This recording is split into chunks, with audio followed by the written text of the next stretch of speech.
ahorita un rap que yo hago antes de pasarle tinta.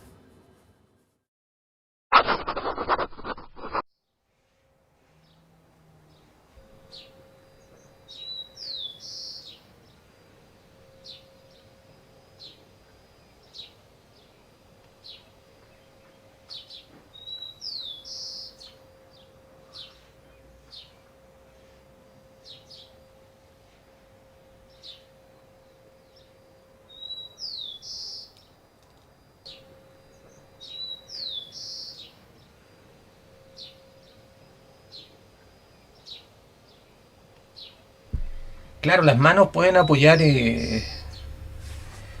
muchas actitudes e incluso señalar algunas personalidades. Bueno, al dibujar, por ejemplo, una reunión de intelectuales que están craneando algo, ¿no? Esas reuniones aburridas o de gerentes o de productores de televisión, donde ponen las manos de las formas más extrañas. Por ejemplo, esos cruces de manos que hacen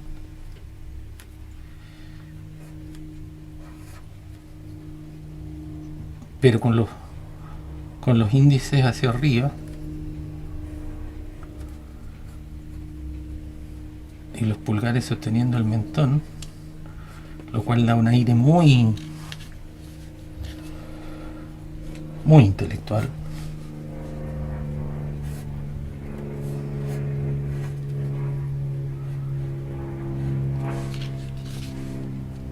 Y si a eso se agrega el gesto ad hoc, ¿no? Por ejemplo, los anteojos en la cabeza.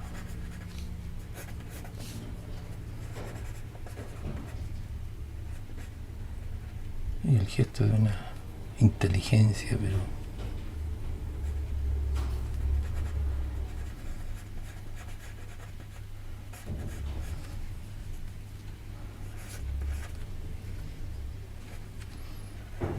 si a esto se suma, por ejemplo, un arito, o aunque el tipo sea ligeramente viejón,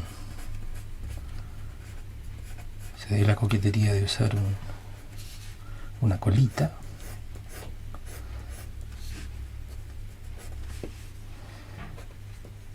Entonces uno tiene como, se conforma más o menos la idea de cuál es la personalidad del tipo.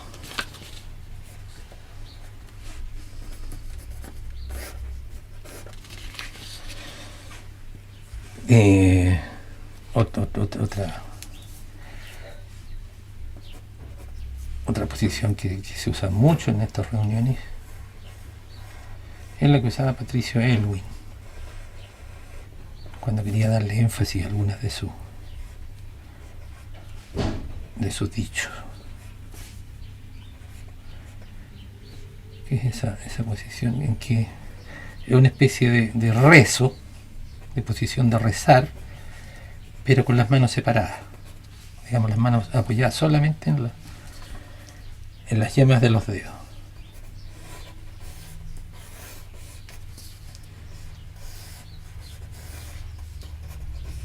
Eso le da una cierta categoría a lo que se está diciendo, mucho mayor que si tuvieran las manos normales.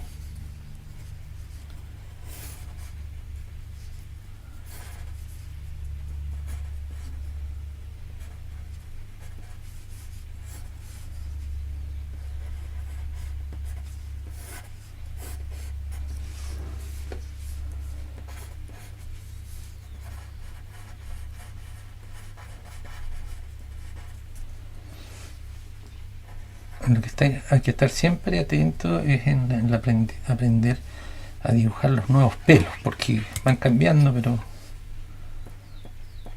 muy seguido. Y de repente no se sabe si los tipos están con el pelo mal cortado, o están mal afeitados, o es que se está usando así. Incluso a veces se tiene la duda si están mal vestidos o si esa es la moda. Por ejemplo, usar distintos tipos de ropas puestas unas sobre otras, mangas cortas sobre mangas largas, es curioso. Y, o poleras con cosas de un mal gusto terrible, pero en fin, con dragones, demonios, etcétera. Pero así es la vida.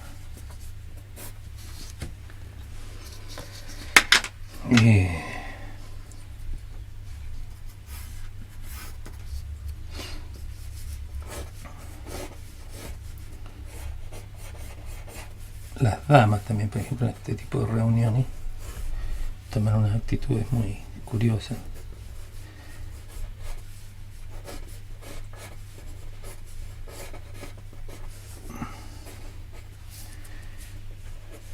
En lo que siempre coinciden y nunca dejan de cambiar es en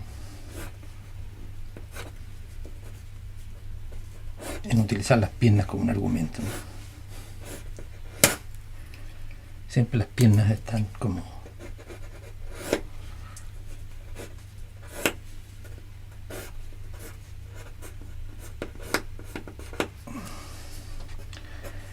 antes de las ideas.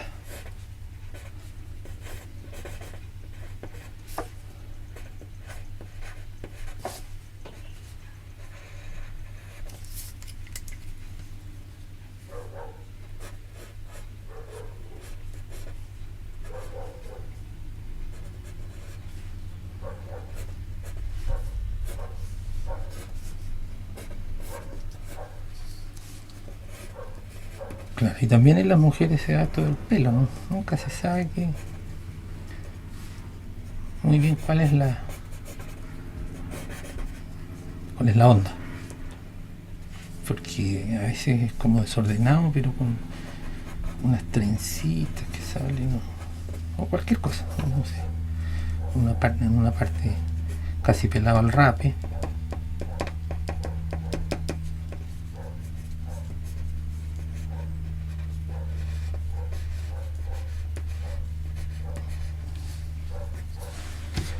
Y eso le da mucho color a la vida.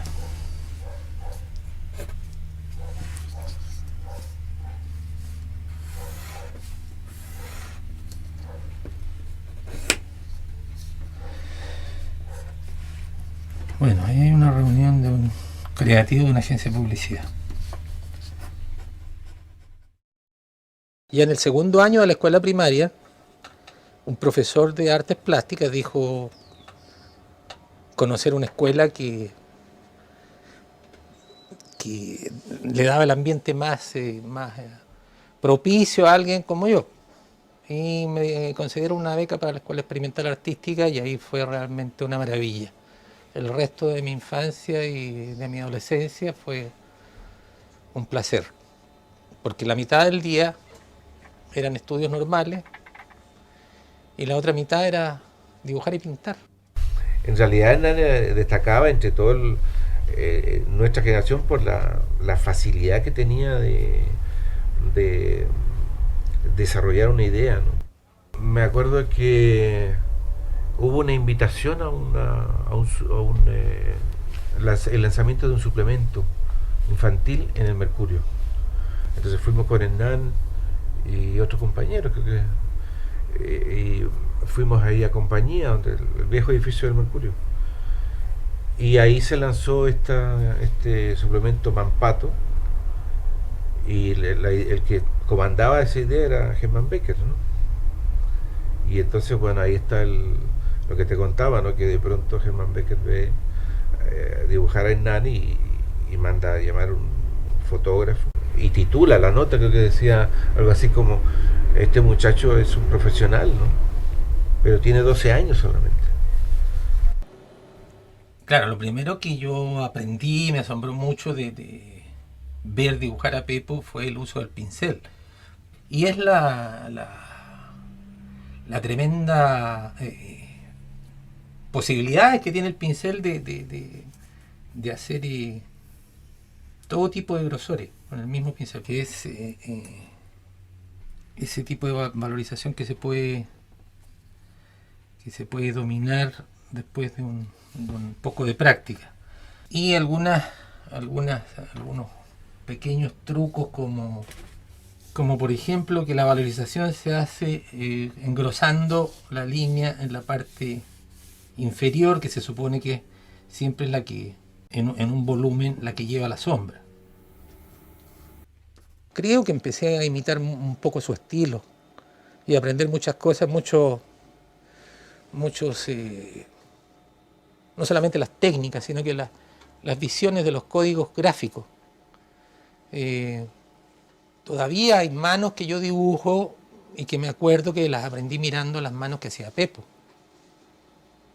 Algunos descubrimientos gráficos que uno hace dibujando, pero que también aprende copiando.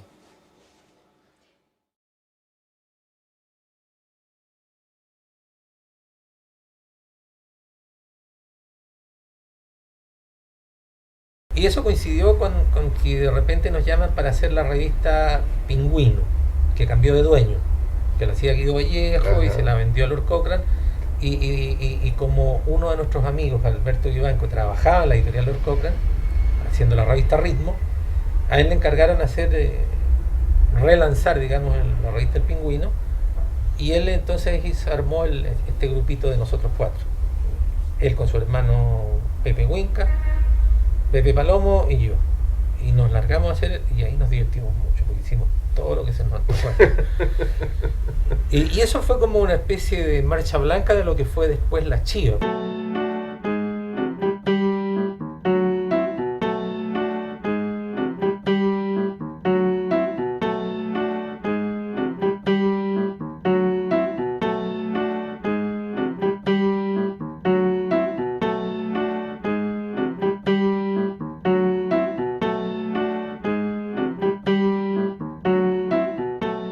Los dibujantes que había, ¿no? Quizás lo que nos diferenciaba, no sé, de haber sido otro tipo de información, ¿no? Seguro, y yo creo una ganas muy grande de divertirse, porque yo creo que lo pasamos muy bien en esos tiempos de Pingüino y la Chiva. Sí, pero había gente que nos odiaba. Sí, claro, pero lo pasamos bien. Es que nosotros, imagínate ver a 4 fulanos que están todo el tiempo riéndose. Sí. ¿Te acuerdas que le hacíamos propaganda al Tilo, no? Sí, sí. ¿No? En vez de la Coca-Cola, tome Tilo, ¿no? Claro, tome mote con huesillo. O mote con huesillo, para empezar a nuestra bebida, digamos, a promover, ¿no? En nuestros sponsors, ¿no? Si quiere, y el pescado frito, qué sé yo, ¿no? En vez de la hamburguesa, ¿no?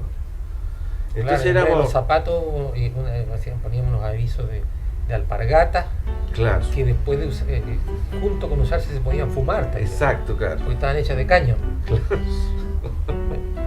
Esa es una alpargata que te permitían volar, no solo caminar.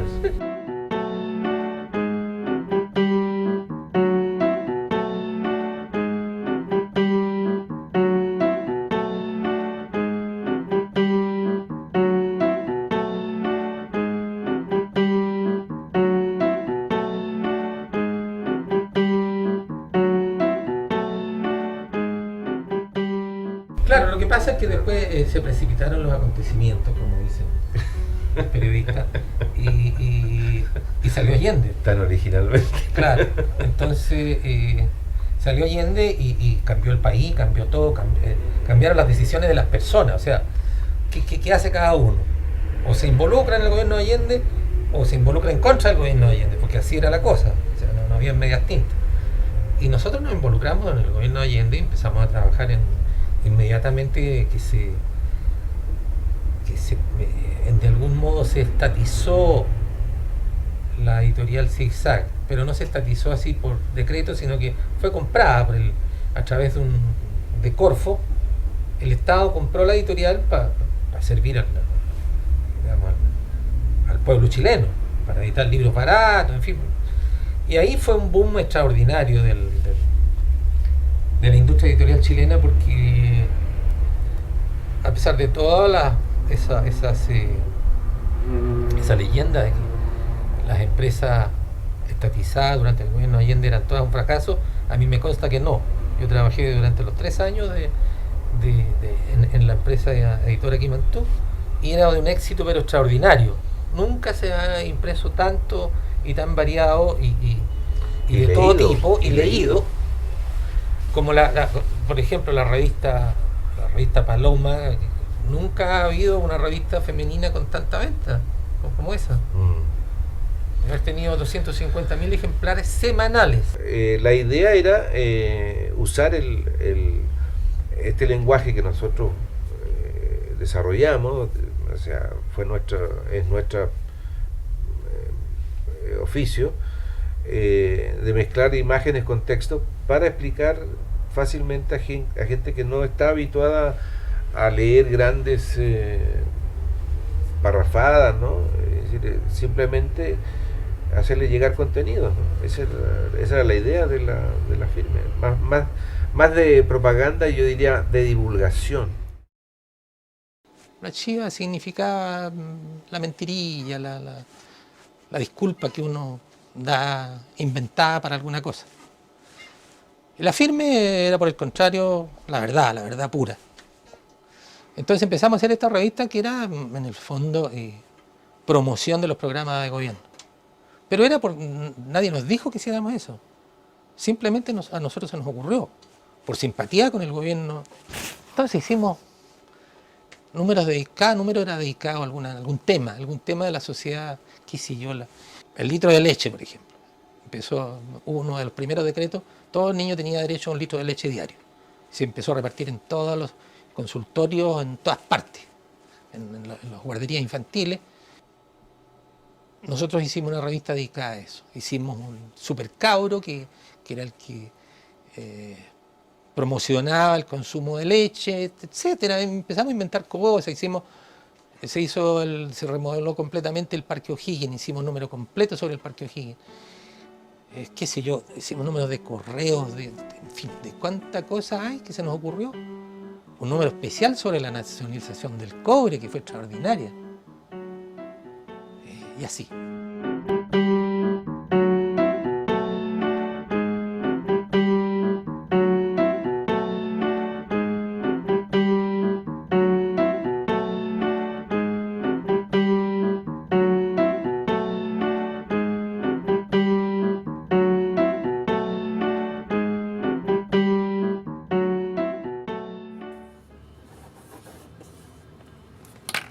Ahora entonces viene la parte.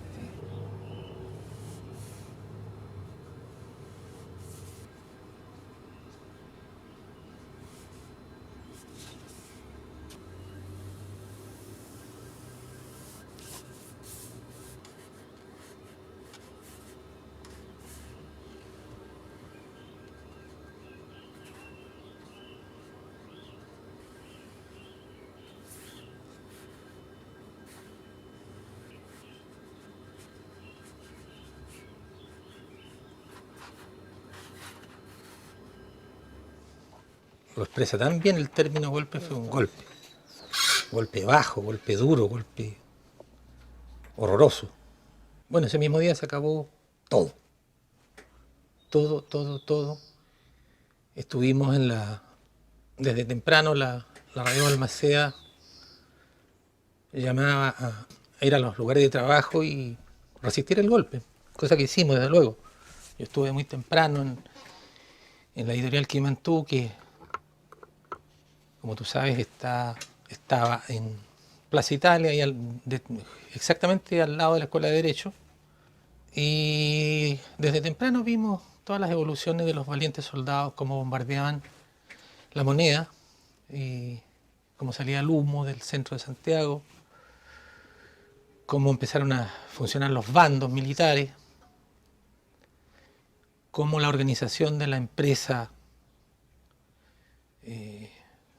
a través de los dirigentes sindicales y de la administración de la empresa supuestamente esperaba la ayuda de algunos cuadros o militares o simplemente que llevaran armas para resistir nosotros. Pero nada de eso ocurrió. Estuvimos hasta las 5 de la tarde esperando, mientras un pelotón se grandes efectivos militares se apostaba en la Plaza Italia apuntando hacia la editorial Quimantú.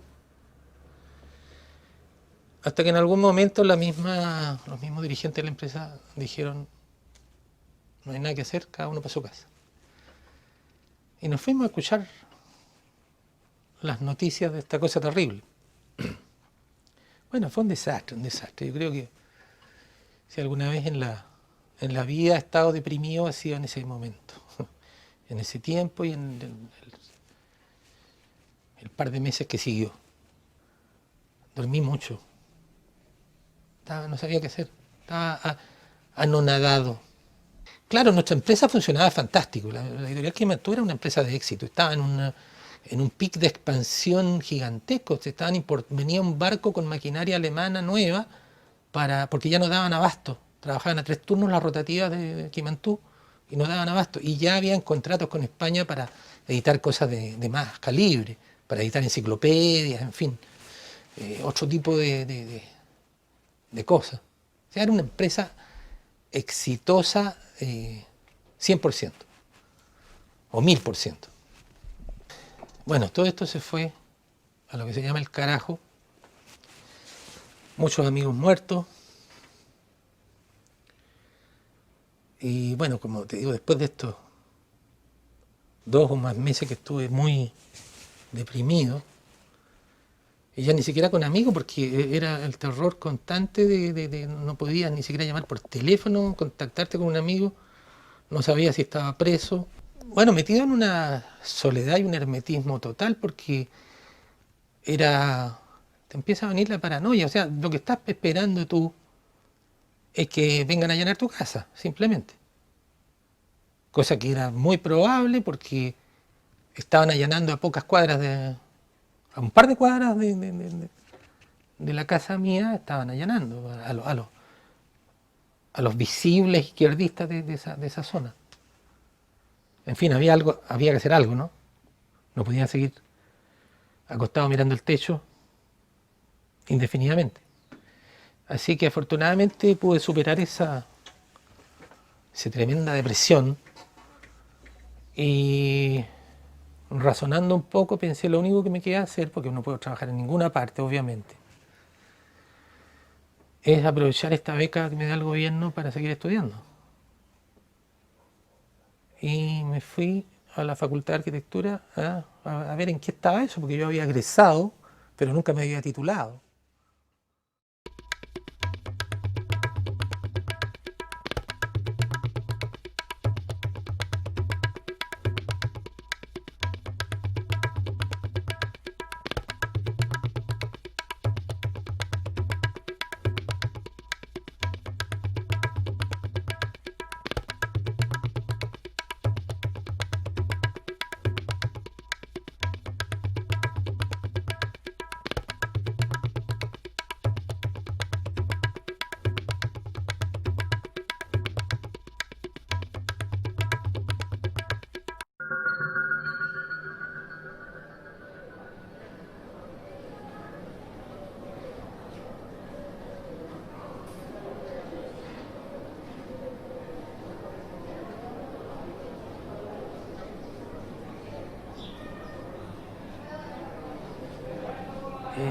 Rufino fue el que partió haciendo los hombrecitos de negro con anteojos negros como símbolo de la policía. Yo los adopté rápidamente también y estaban todo el tiempo en las viñetas. Otros personajes eran los sapos, claro, unos enormes sapos que andaban poniendo micrófonos, así como tú pones ese, pero en todas partes. En las campanas de las iglesias, en los confesionarios, en todos lados.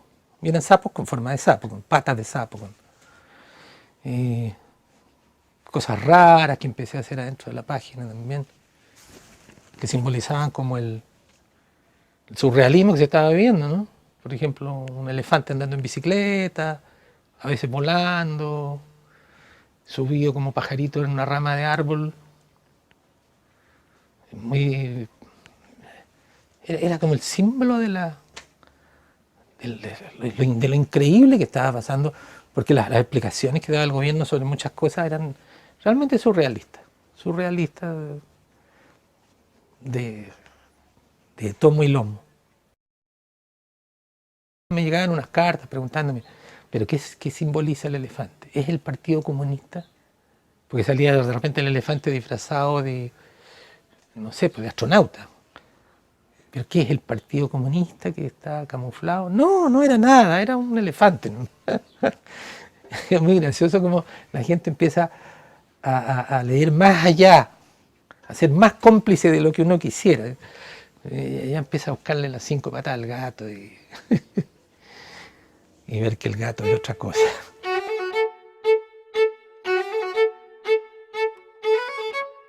El gobierno de Pinochet estaba funcionando en el edificio que se llamaba Gabriela Mistral, que ellos le cambiaron el nombre, pusieron Diego Portales, y era como tú dices, una torre. La torre que está todavía ahí, remodelándose porque se incendió. Empecé a dibujar, para no dibujar a los personajes, a dibujar la torre y voces que salían de la torre, que obviamente era Pinochet hablando con sus secuaces. Y por la forma de redactar el globito, se entendía que era Pinochet y sus secretarios. Y lo empecé a llenar de grietas el edificio y a inclinarse el edificio con la buena intención y la buena onda de que se cayera el gobierno, de que eso simbolizara la caída del gobierno. Pero imagínate, esto era a fines de los 70, el edificio se cayó en el 89 recién.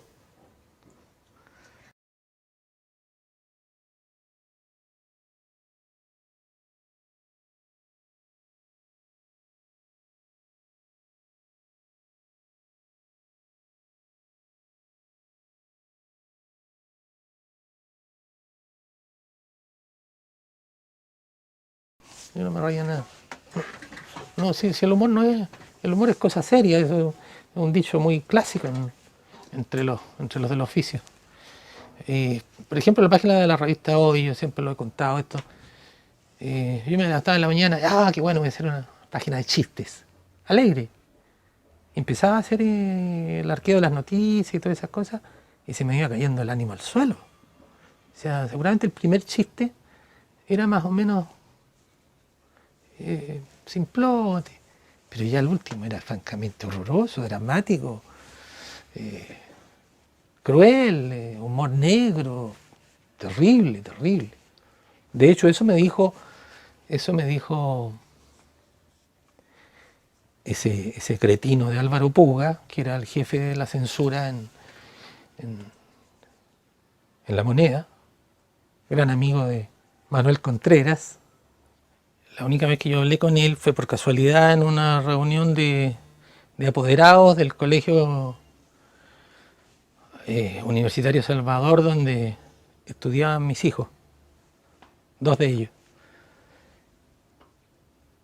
Y por casualidad la reunión, él ofreció su casa para hacer la reunión de apoderados, que no fuera tan fome, y el apoderado era el abuelo de un compañero de Pablito. Y fuimos a dar a su casa por casualidad, y ahí lo vi. Eran mesas individuales, así como de 4 o 6 personas, en un patio muy bonito. Y él cuando se supo que yo estaba ahí, nos llamó a mi señora y a mí a su mesa, nos invitó. Y ahí conversamos, fue bastante tensa esa cosa porque todos los demás apoderados estaban pendientes también.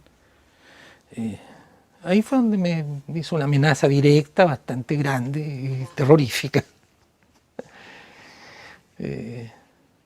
Conversando, que se reía mucho con los dibujos, que a él le tocaba censurarlos. Él era el que censuraba. Y que eran divertidos, pero me dijo,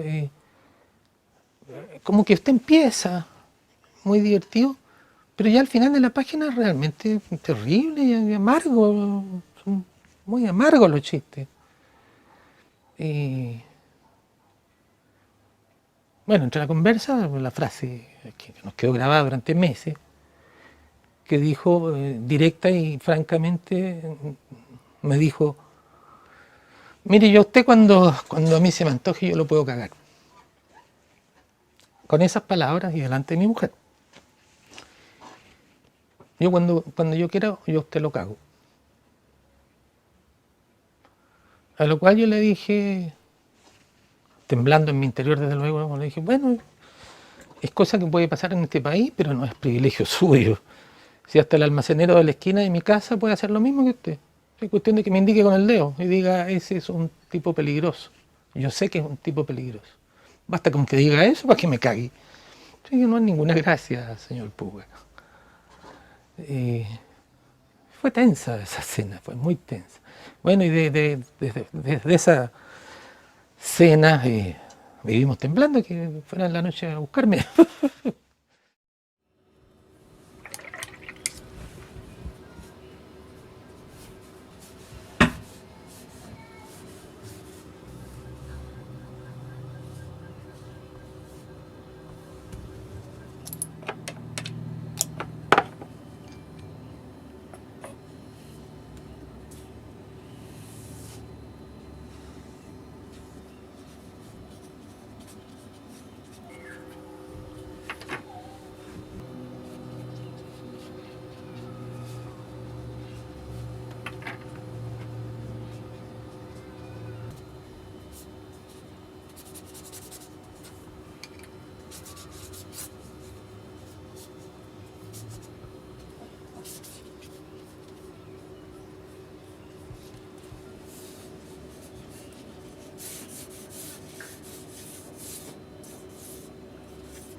Nosotros nos fuimos invitados a Bolivia a un encuentro de historietas latinoamericanas y ahí entre el copete y la borrachera varios dibujantes y guionistas internacionales nos juntamos en un bar y decidimos hacer en cada uno de nuestros países un grupo que se llamará Feroces Editores.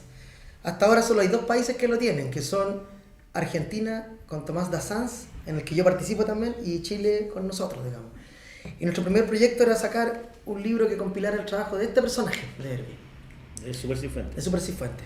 Aquí está la primera recopilación hecha hace como más de 10 años, 15 años, que tal vez ya no recuerdo, por la bicicleta, y sabemos que hay más Super Cifuentes todavía perdidos. Entonces nuestra intención es publicar todo esto de nuevo para mostrarlo a las nuevas generaciones que no cachan. Y en ese sentido, Super Cifuentes es un personaje clave para hacer algo de ese tipo, porque es un personaje que corresponde a la dictadura, a los años 80, al problema, la cesantía. Cifuentes, un vendedor ambulante, etcétera. Se refleja todo. Hay todo un cuento como teórico detrás de Super Cifuentes. O sea, era necesario como contextualizarlo en un momento histórico. Claro. Pero no solo en un momento histórico, sino que mostrar a gente que lo desconoce, que tenemos historia en la historia chilena, que no venimos de ahora, sino que venimos de un pasado súper rico, ¿cachai? Y además que lo bueno que tenía el Super Cifuentes y que en el humor gusta mucho es la repetición. El humor funciona por repetición. ¿No es cierto? Los Simpsons jamás, Homero Simpson se vuelve inteligente, ¿no? Su hijo siempre se... ¿Te fijas? Entonces, el personaje que siempre esta historia que inicia un nuevo trabajo, que lo lleva a un error, que lo conduce a la cárcel, es graciosísimo. Y finalmente es un poco como Murphy, ¿cachai? Es un héroe anónimo que dio la pelea, ¿cachai? Calladito. Absolutamente, claro. Y calladito, ¿cachai? Súper bajo perfil. Súper bajo perfil, es como el superhéroe de clase media, ¿cachai? En el fondo, cuando después llega la democracia, Super Cifuentes no llega a un cargo importante, No. ¿cachai? Y fíjate que... Sigue cesante, ¿cachai? Tiene una cuestión como... Fíjate que el Super Cifuentes es como el típico personaje de esas revistas picarescas chilenas, el chico pelado, medio gordito, que se engrupía a la Lolita, pero aquí no, el chico pelado, fracasado, un héroe absurdo chileno. Un antihéroe. Un antihéroe.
es bien curioso como todos estos políticos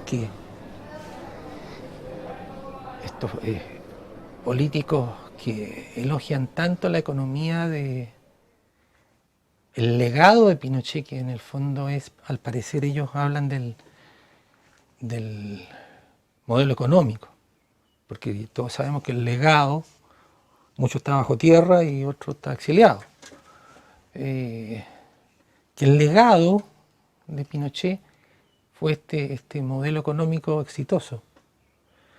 Pero olvidan esos mismos políticos que ese legado, ese gran descubrimiento del modelo económico, lo podría haber hecho cualquiera a punta de tener un país completo a disposición para hacer todos los experimentos que se quisiera. Y los experimentos fueron uno tras otro fracasando. Y durante una década completa, o más de una década, la cesantía y el hambre en este país fueron una cosa terrible a todo nivel, salvo desde luego las clases más pudientes, que hicieron grandes negocios, y la nueva clase militar.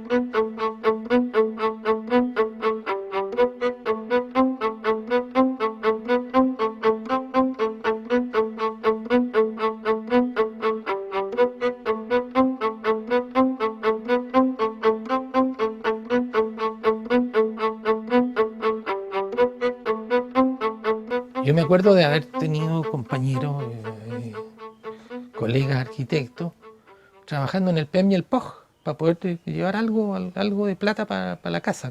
PEM y el POG eran unos programas como de subsidio municipal para que la gente no se muriera de hambre. Los cesantes eran verdaderos ejércitos. En las municipalidades armaban, para distribuir esta especie de limosna para que la gente no se muriera de hambre, armaban unas cuadrillas, pero para que no hicieran nada. Entonces contrataban, por ejemplo, a un arquitecto como jefe de la cuadrilla, al cual le pagaban un poco más. Ese era el programa POG. El PEM era programa de empleo mínimo. El POG era programa de ocupación para jefes de hogar. POG con H. O sea, los jefes de hogar eran los que tenían un titulito un poco más grande. Y me acuerdo de un amigo que me decía, pero ¿yo qué hago? Me pasan 10 gallos. No hay palas, no hay nada. Y además, ¿qué hago con ellos? Entonces, era típico ver a un jefe de cuadrilla con unos tipos por ahí en unos peladeros recogiendo las piedras que habían y poniéndolas acomodándolas, formando algunos dibujitos, alguna orilla de algo. A la orilla de un tierral poner todas las piedras. Porque no había materiales, no había nada. Me acuerdo haber hecho chistes sobre eso también. Leer estas revistas como La Hoy, la análisis y todo, era un ejercicio horrible. Porque cada página que aparecía, los horrores de la dictadura, las muertes, la corrupción y todo, y de pronto te encontrabas con esto, que era el oasis, un chiste. El humor, dentro de tanta mierda había alguien que se reía incluso de lo que nos pasaba y eso era imparable. Y el humor fue clave en esos momentos para sobrevivir y para atacar también, o sea... Porque el humor se salta el intelecto. Claro. Es como bien sabido que los militares no tienen intelecto. Los milicos no son refinados. Claro. Es gente que piensa así como, sí, capitán, no, capitán, afirmaría. Tienen como una lógica así, ¿cachai? Sí, no. Entonces, ¿cachai? Que la lucha de Herbie finalmente y la lucha de los dibujantes, no sé, porque cuando hablamos de, no sé, Rufino, Guillo, Nacore, etcétera, es una lucha directa, ¿cachai? Sí. O sea, claro. Cuando se estaban riendo de Pinochet, ¿cachai? Que Pinochet no lo entendía porque era el problema de Pinochet, pero finalmente había una cuestión, ¿cachai? O sea, y ahí yo encuentro... Tiene la forma de sacarse el pillo, ¿cachai? Claro. O sea, como no nos estamos riendo de usted, estamos riendo de un general. Y hacer sátira política en la época, o sea, yo lo que siempre digo, o sea, yo por ejemplo me río de la farándula, que es lo más inofensivo que hay, ¿cachai? ¿qué me va a pasar? Nada, ¿cachai? Que Patricia Que Maldonado Patricia te golpee. me golpee. No. Claro, porque hereditaria y depositaria de la violencia de los milicos. Sí. Pero finalmente, ¿a quién le temo? Solo a Patricia Maldonado. Nadie ¿cachai? más. A nadie más, ¿cachai? Porque viene de los milicos. Pero en este caso estaba... Patricia, que había que tener. Él dibujaba, Pinochet dibujaba los CNI, ¿cachai? Mira, este es para hacerte feliz. Mira, este dibujo representa justamente ese juego entre la violencia, el temor, el miedo y el humor. Po. El famoso chiste del Sí, bueno, un cerebreve quedan todos detenidos. Este es un clásico que ejemplifica el temor, el miedo, la paranoia, todas las cosas. Po.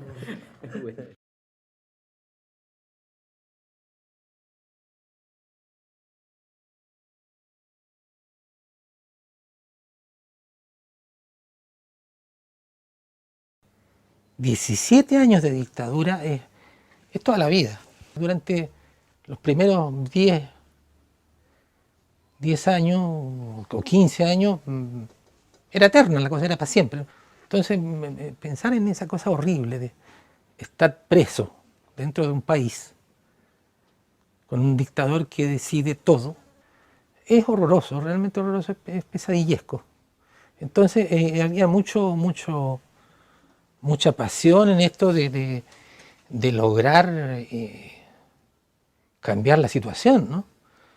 Hay muchos intelectuales o pseudointelectuales que se adjudican el asunto de haber cambiado esto. No, fue un trabajo de toda la gente, toda, desde el primero hasta el último. Porque no hay que olvidar que en los años 80 empezaron las protestas callejeras. Y empezaron los caceroleos. Y eso fue fundamental y fantástico. Los caceroleos en la noche eran nuestro endoso y eran de una algarabía y una alegría y una comunicación entre la gente muy enriquecedora. O sea, recién uno empezaba como a retroalimentarse de sus ganas de estar en contra. Uno veía la franja, yo creo que la franja fue definitiva para lograr ese pequeño porcentaje que permitió derrocar a Pinochet en el fondo. Derrocar a Pinochet, imagínate, solamente con la punta de un lápiz. O sea, eso me enorgullece mucho no como dibujante, sino como votante del plebiscito. Millones de personas con un lápiz derrocaron al dictador. Ah, mira. Pero esta es otra edición.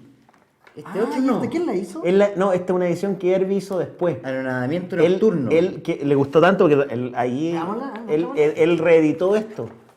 Él, con sus propios medios reeditó esto y le hizo como le hizo como acá, por ejemplo, ¿cachai? Bueno, de hecho, si uno se fija bien acá, él dibujó a su familia. Sí. Ahí está Herbie, ahí está su... Sí, ahí está su... Este es Benjamín, no, Benjamín está acá, en la guatita de la señora. Está embarazada. Claro, ¿cachai? Acá, una familia. ¿Cachai? Esto, por ejemplo, Renault, acá dice Renault. Claro. Las nubes de no. Sería bueno confrontarlo con la imagen decepcionada de la isla del no. De la isla del no. Acá hay un humor que no es una cosa simple, ¿cachai? O sea, insisto, de hecho yo lo encuentro chistoso, ¿cachai? Lo encuentro profundamente emocionante, pero no es una cosa que uno dice, es como ganó el no, ¿cachai? Y con todo lo que significa, o sea, es una civilización basada en la alegría, ¿cachai? Y el entusiasmo. Que después, claro, él lo dibuja cuando, no sé, ¿cachai? Como ya con un poco más de desencanto. Desencanto, y un desencanto muy fuerte. Claro, ¿cachai?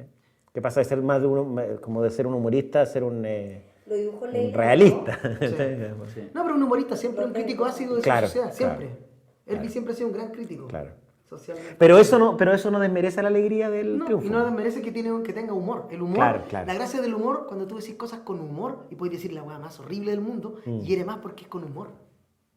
Bueno, de hecho, la reacción, por ejemplo, cuando Vieragallo vio el dibujo, él dijo, ¿pero tan mal lo hemos hecho? Así como, ¿cachai? ¿No? Fue como, ¿tan mal lo hemos hecho? ¿Cachai? O sea, como una cuestión así como... Claro, porque acá había un entusiasmo de que esto va, ¿cachai? Onda, se va Pinochet, el triunfo de la vida sobre la muerte, ¿cachai? Era la gran esperanza de... Frente a esto, ¿cachai? Frente a lo siniestro de Pinochet, frente a lo siniestro, a lo oscuro de los milicos, pero yo quiero decir, poder hacer esto, ¿cachai? Hay que decir algo de Pinochet. Mira, no hay ningún humorista chileno que haya dicho no me acuerdo, pero no es cierto, y si fuera cierto no me acuerdo. No, pero eso habla de la pequeñez de Pinochet, pues, que cuando onda, a la hora de reconocer lo que podría haber sido su gran imperio del mal, onda arruga, ¿cachai? Claro. Arruga, Ni siquiera fue tan malo. Claro, ni siquiera podría haber sido un malo de Disney, así como Un malo de verdad. y termina así como no me acuerdo, la ordinariez, ¿cachai? Muere como un cobarde, ¿cachai? No muere como un malo, ¿cachai? No muere como un hombre. Pero para mí este dibujo es un dibujo histórico, que es como el único dibujo artístico que hizo cargo de esto, ¿cachai? O sea, es como, para mí es como no sé, por decirte esta de Rugenda, así como un clásico del arte chileno, ¿cachai? Porque ningún dibujo, ningún artista se hizo cargo de eso, ¿cachai o no? Este es el dibujo que sale al día siguiente del triunfo del no, en un diario con una publicación masiva, ¿cachai? Y que debería ser como el dibujo que estuvo en todas las casas y que la gente lo abrió y dijo, esto es, ¿cachai? Esto es, ganamos, ¿cachai? Ganó el no, ¿cachai? Es como la representación, la alegoría máxima del entusiasmo de todo un país, ¿cachai? Y entonces, para mí, por eso es importante Herbie como artista, como artista chileno, y es como ningún artista, el arte finalmente, cuando uno habla, por ejemplo, del arte de la escena avanzada, es un arte mucho más velado, mucho más intelectual, inclusive no se entendía mucho, ¿cachai? Porque también yo creo que tenían mucho miedo a que lo metieran preso, ¿cachai? El trabajo que hicieron todos los dibujantes gráficos fue un trabajo directo, ¿cachai? Y fundamental. O sea, ellos dieron residencia clara. Fue de trinchera. Claro, pues, ¿cachai? Todos los demás hacían cosas que se entendían más o menos, ¿cachai? Lo que era cada. Entonces, así como, las cruces. Los militares no entienden eso, ¿cachai? Entonces, es unas cruces, está bien, gente es católica. Después le entregan leche como en esta para no morir de hambre en Chile. Y eso lo entienden, los milicos lo entendieron como un acto de beneficencia. Cuando se trataba de quebrar como esa cosa de los milicos, como haciéndolos creer que claro, entonces era tan intelectual que finalmente no se entendía y finalmente no era peligroso. El trabajo de Herbie es profundamente peligroso y es un tipo que sí corría riesgos, ¿cachai? Sí. Entonces para mí encuentro como el rol del dibujante, el rol del artista frente a una dictadura feroz es por lo menos de atacar desde su trincherita. Y mantener viva la esperanza, porque eso es, ¿cachai? Entonces, como el lápiz, ¿cachai? El lápiz como un arma. Entonces él mantuvo viva la esperanza, armó este universo que cuando al final como ganamos y hace esto, ¿cachai? Me imagino a Herbie esa noche haciendo esta cuestión. Y esta es nuestra obra fundamental, ¿cachai? Para mí, aquí empieza la transición, ¿cachai? Después, claro, el dibujo que tú sigues es como, claro, el desencanto, toda una generación de que no vio realizado sus sueños. Pero para mí aquí empieza, ¿cachai? Este es un dibujo ingenuo, como un dibujo del libro infantil, para ilustrar el país del no. Un dibujo para niños. ¿Y tú sentís que esa promesa se cumplió? No, de hecho hice un dibujo que es una especie de réplica de esto, no hace mucho, porque me lo pidió Rodrigo Salinas, porque él inventó una historia de la isla del no y no sé qué cosa. Hice yo me pidió un dibujo especialmente para eso y le hice uno grande, también así, pero donde sale lo mismo, el no también, pero en una ciudad bastante más a maltraer y el dibujo todo en sepia, porque es como la visión actual de esto tan colorido, como te digo, es la visión infantil de un mundo posible muy bonito, muy mágico, pero nada de eso ocurre. Nunca ocurre la magia, salvo en contadas ocasiones. Y ahora, si tuviera que pintar este momento político... Es un poquito triste el paisaje, es bastante triste. El dictador se murió con grandes honores, nunca fue castigado, salvo moralmente. Seguramente sus parientes van a disfrutar de la fortuna que les dejó. Todos sus partidarios, salvo algunos que están en la cárcel, todos sus partidarios disfrutarán de el éxito económico de las empresas que se privatizaron, felices. Una buena parte de la población está muy de acuerdo con eso. y está muy conforme con que hayan muchas cadenas de McDonald's y se puedan comprar una motito y puedan tener una casita. Felices. Y no hay mucho más de qué alegrarse. ¿De qué te vas a alegrar? De que los niños estén sanos, pero ya esas son cosas personales y particulares, pero proyectos colectivos como aquellos que vivimos no se ven en el horizonte por el momento. Al revés, se ven grandes barbaries todavía en una parte importante del mundo. ¿Y tú sentís que los sueños que habían puestos ahí, digamos, que si bien eran ingenuos, a lo mejor adolescentes, pero había sueños puestos ahí, y se cumplieron? ¿Tú sentís que esos sueños se cumplieron? ¿Te sentís desencantado quizás respecto de esa promesa? Lo único que se cumplió es que la dictadura paró. Eso ya es bastante. Dentro del estrecho ámbito personal en que uno vivió, le tocó vivir una parte fundamental de la mitad de su vida, de la parte central de su vida, es como haberse extirpado un cáncer a tiempo, antes de morirse. Pero es una cuestión personal nomás. O sea, como realización de mi familia metida en una sociedad y en un país y en un continente y en un mundo, no ha pasado nada que cambie la visión sombría de qué es lo que nos espera, y no a nosotros, sino a los hijos, nietos, bisnietos y los que siguen. ¿A dónde va toda esta cuestión? No. Es de esperar que